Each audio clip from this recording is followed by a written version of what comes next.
Alabama, Georgia. These two teams, when they get together, oftentimes really decides the fate of who ends up winning the SEC.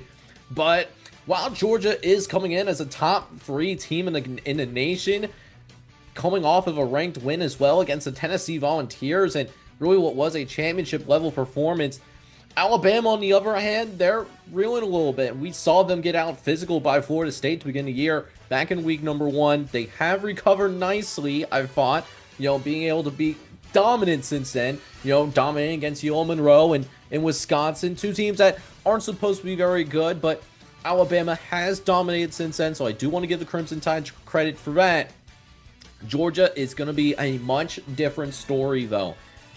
Georgia coming in undefeated. They are riding momentum, and the offense simply looks better than what it did last year, man. I didn't know if they had it. I had some concerns based upon what they did in the Austin Peay game, and they could have just gone with a vanilla playbook, which explains the offensive struggles for Austin Peay, but at the same time, when you only put up 28 against an FCS program, that is a little bit of a cause of concern, but they rebounded really nicely and put those doubts to bed.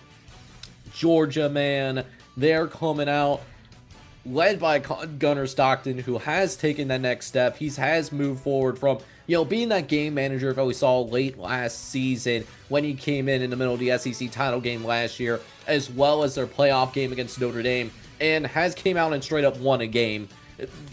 They need a big-time performance from Gunnar Stockton. They got it last week, and Gunnar Stockton, he has looked impressive early. Over 700 yards passing, 4 touchdowns as well. And then Nate Frazier starting to find his groove as well with multiple rushing touchdowns as well. But on the other side, we've obviously talked about how Alabama has looked a little bit better too. The Ty Simpson has really improved and really showed that, hey, I'm not the problem. I'm not the reason why we lost that Florida State game, obviously, is Ty Simpson. Still, I don't think has thrown an interception yet this year, if I'm not mistaken. Slightly more passing yards and definitely more passing touchdowns. He has 9 passing touchdowns to Gunnar Stockton's 4. Granted, again, most of those stats coming against inferior competition. So, we are seeing some more support from wide receiver core. Not only from Ryan Williams. We know Ryan Williams is an exceptionally special talent, was one of the best true freshman wide receivers in the country last year. And but then we also have Jeremy Bernard, who is really slotted in beside him and is really starting to step up, which is going to be really important for this game because we do see defensively, Georgia has shown very formidable front line play. They've been pretty dominant in terms of most of the competition that they've gone up against, particularly in terms of stopping the run. They've been very good at stopping the run. They've been a disciplined red zone type of team as well, not easily giving up points outside of the Tennessee game, where that game turned into much more of a shootout than what was initially expected. Alabama defensively, listen, we've seen them play pretty well in pass defense, but as we talked about earlier in that Florida State game, they've shown that they are a little bit vulnerable in terms of run defense, as well as consistently stopping third downs. Those issues did rear its ugly head in the first game. They've gotten a little bit better since then, but have they been addressed fully enough to stand up to a team such as the Georgia Bulldogs? So, with that being said, long history in this rivalry. Alabama does have the lead in terms of the all-time series. They actually have won 9 the last 10 meetings. So, historically, if you're looking at this from a recency perspective, Alabama has had Georgia's number. That's even been the case since Kirby Smart has taken over the head coach of the Georgia Bulldogs. We'll see if that continues under a relatively new coaching staff and Kalen DeBoer down in Alabama. Expect this to be the type of game where Georgia is going to try to dictate the game early, trying to, get that ground game going and use that as an opportunity to control the clock. While Alabama, they might be the type of team that, maybe try to use the Tennessee playbook from an offensive perspective in terms of trying to stretch that field for the aerial attack, test those corners on the outside that shown that they can in fact be beat, and they technically do have the athletes to make them uncomfortable.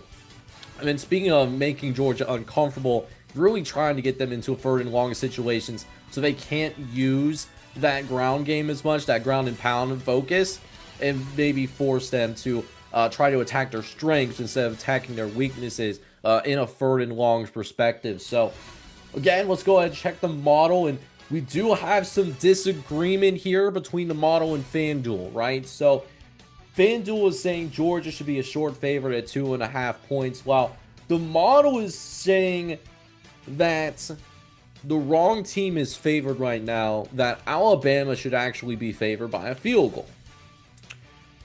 So it made me ask myself, does the model have an anti-Georgia problem, I wonder?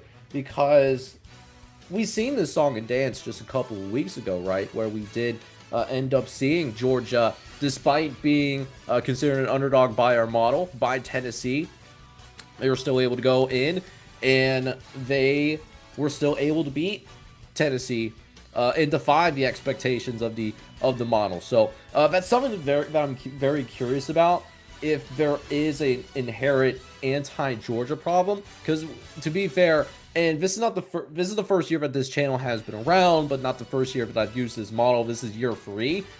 Seems like there's been a fair number of times where Georgia has been an underdog, but they would still find a way to come out on top, right? So maybe that's why Kirby Smart able to show up for big games when it matters, trying to get their, trying to get back to the national championship for the first time in a couple years, ever since they went back-to-back. Back in, I believe, for the 22 and the 23 college football season.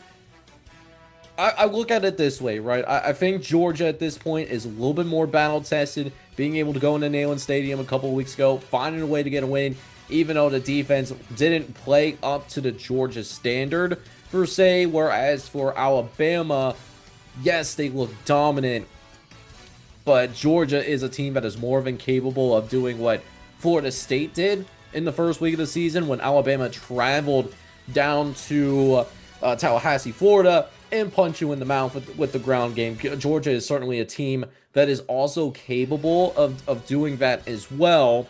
And that's another thing too. Alabama under Kalen DeBoer has not looked great on the road. This is another road game going into what's going to be a packed and hyped up Sanford Stadium environment. We haven't really seen the full potential of Sanford Stadium in recent memory because Georgia, last couple of years, have not had very many quality home games. That's not going to be an issue here. So all of that in mind, with Georgia being a little bit more battle tested, and also the fact that this game is at Georgia, I'm going to disagree with the model, and I'm going to disagree in the model. It's going to be a firm disagreement, right? So I think Georgia wins outright, but I'm going to go a step further. I think Georgia even covers here. I think we are going to see Georgia win 30-24. That's going to be your final score in this one. And I think Georgia is going to be able to control its own destiny in terms of making it to Atlanta for the SEC championship game.